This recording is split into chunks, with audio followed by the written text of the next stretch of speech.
I lost my husband in a car accident weeks ago, and now my best friend is trying to set me up with her creepy friend who thinks he can replace him and even help raise my baby. I, 23F, lost my husband, 25M, weeks ago to a car accident. He was the love of my life, and I'm still not used to waking up without him every day. We had big plans for our future, and it all came crashing down in a heartbeat. We met on his uncle's farm. He was a farmhand, and it was love at first sight for me. I'm also 4 months pregnant, but I haven't told anyone. I was planning on telling my friend when I was feeling better.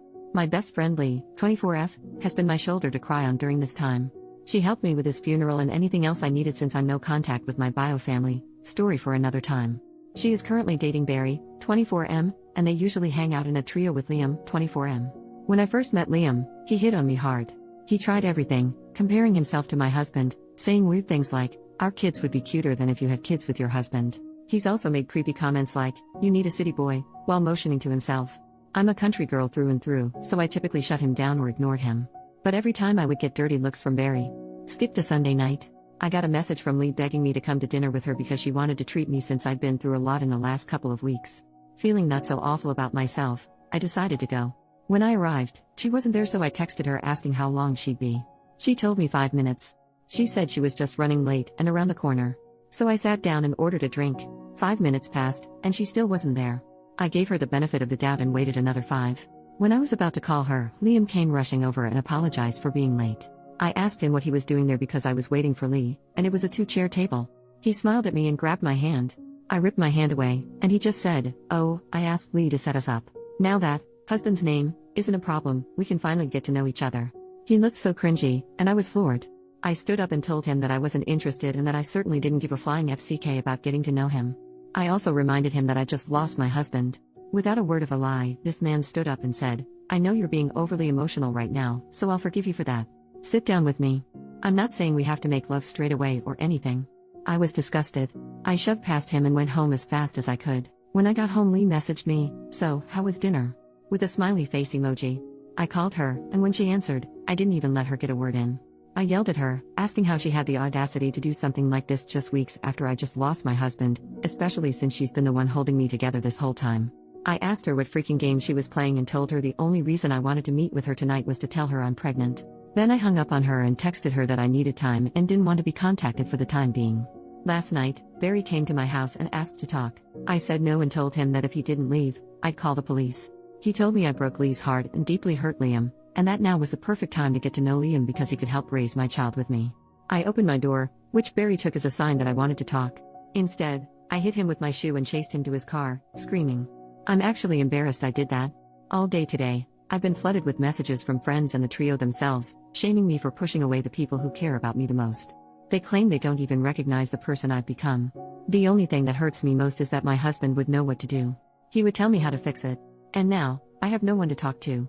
I just feel so defeated.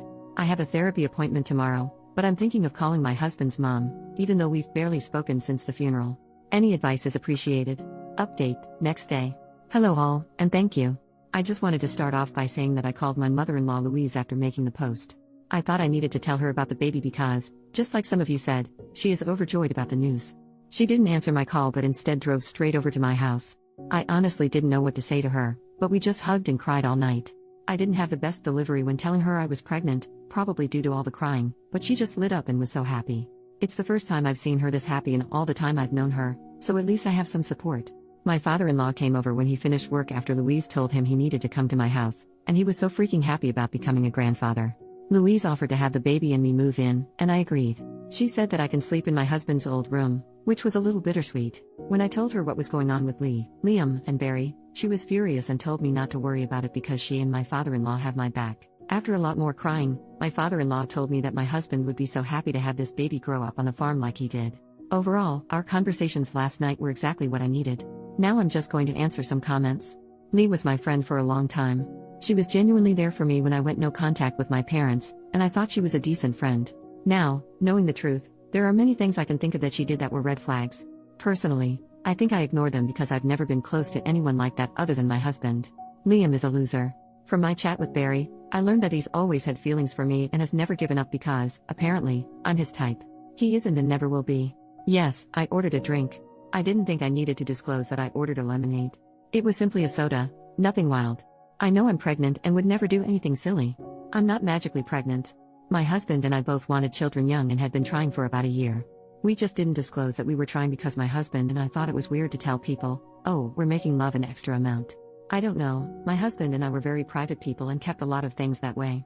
As for the trio, I've blocked them. None of my family are reaching out because they simply don't know me anymore. The only friends reaching out are mutuals of Lee, Barry, or one of Liam's other friends. I was confused about whether I was a jerk because I left Liam standing there and yelled at Lee. I was so upset that I was confused about the entire thing. Thank you all, and I will update you on what happens because I know Liam will not give up until he's in jail. I seriously hope it doesn't come to that, but the fact that he drove past my house twice is unsettling. I'm hoping that moving to my husband's parents' farm will put my baby and me on a better path. New update, same post. Firstly, some good news. I found out that I'm having a little girl. I'm actually feeling a little bit better today and thought I'd update. I moved in with my in-laws the next morning after they came over. We went to the police, and unfortunately, there's nothing they can do unless Liam trespasses or comes into physical contact with me, pretty much until he gets worse. But I did take the initiative and move, so they think he'll be less of a threat now that I don't live in that house. They did take my screenshots of his creepy messages and noted that he's been driving past relentlessly. After a few days, we came into town to go grocery shopping, and we saw Lee. She went to come over, but my mother-in-law stared at her and yelled, "No." Lee looked a bit awkward because my mother-in-law was yelling, "Yes, I'm talking to you, Lee. Go bother someone else with your bull crap." Lee ended up walking away, which we thought was good. I was greatly overwhelmed, obviously, about seeing her, and my anxiety has gotten worse since the blind date. I think I was also anxious because Lee is never without Barry, so I was very worried. When we finished shopping and were walking back to our car, Lee and Barry were waiting for us. Again, my mother-in-law started screaming. She yelled that Barry was scum and accused them of trying to sell drugs to a pregnant woman, pretty much anything to embarrass them and draw a crowd. Lee and Barry left again, but not without looking scared, points to mother-in-law. Since then, I've moved on to the farm, and it's been drama-free.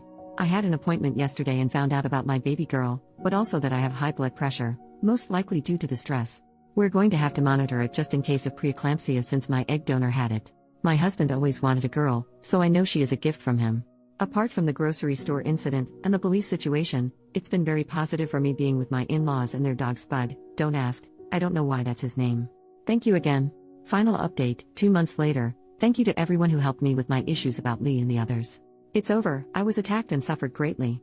I lost my baby a month ago and I will be logging off for a while. I wish everyone a Merry Christmas and a Happy New Year. Thank you for the kindness, enjoy your holidays.